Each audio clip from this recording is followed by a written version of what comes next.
David was always the adventurous type. Hiking through the remote woods, exploring old, forgotten places, and searching for the unknown were his greatest passions. His friends admired his bravery, but they also whispered about his reckless disregard for danger. He never believed anything could go wrong. Until that one day when his overconfidence led him down a path he couldn't return from.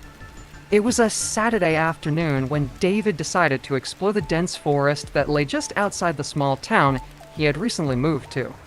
The locals had warned him about the woods, claiming that there were old, abandoned trails that seemed to disappear once you ventured far enough.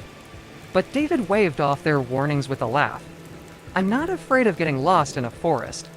It's just trees," Saletti, strapping his backpack on, his best friend Tom, had tried to stop him. "David, this place isn't like the others. People say there's something wrong with these woods."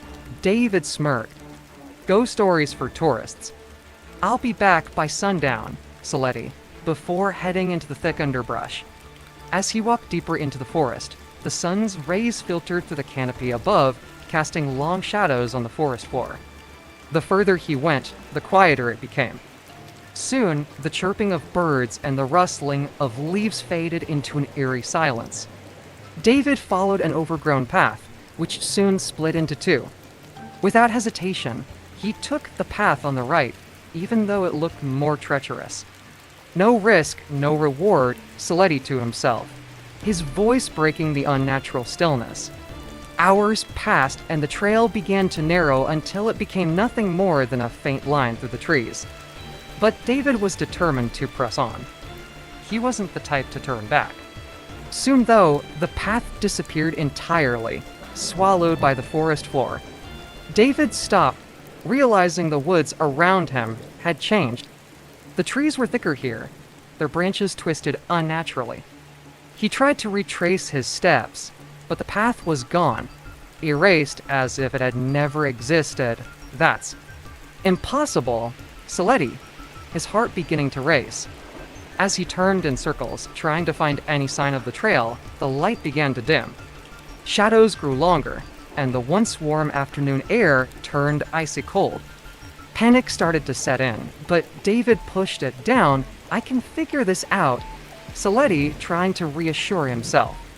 He walked in what he thought was the direction he had come from, but after an hour, he realized he was hopelessly lost. He hadn't seen a single marker or familiar landmark, and now, with the sun setting, the woods seemed too close, and on him, the silence was suddenly broken by a faint rustling. David's head snapped around, his heart pounding in his chest. "Tom? Is that you?" Saletti, his voice trembling slightly. There was no answer, just more rustling, closer this time.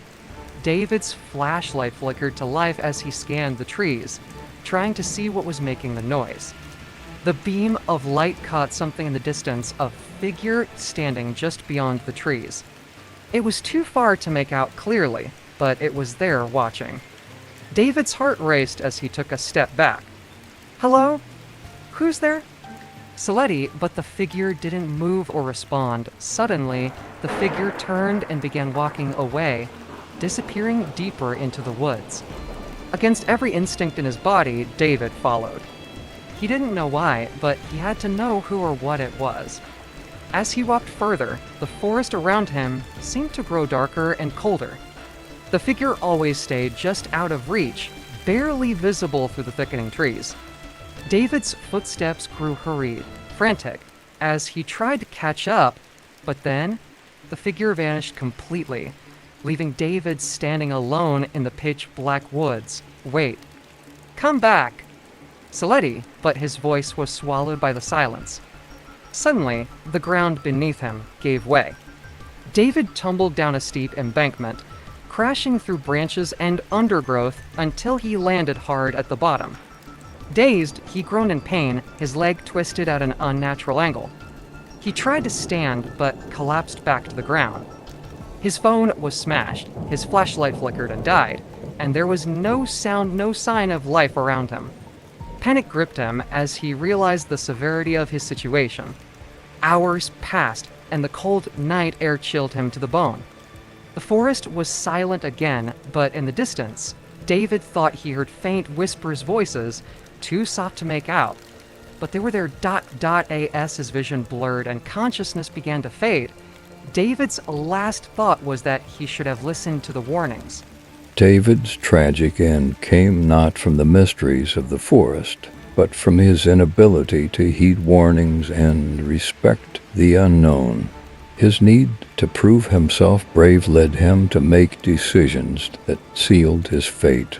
Sometimes the real danger isn't the darkness around us, but our own refusal to recognize the limits of our courage. The forest didn't kill David, his ego did.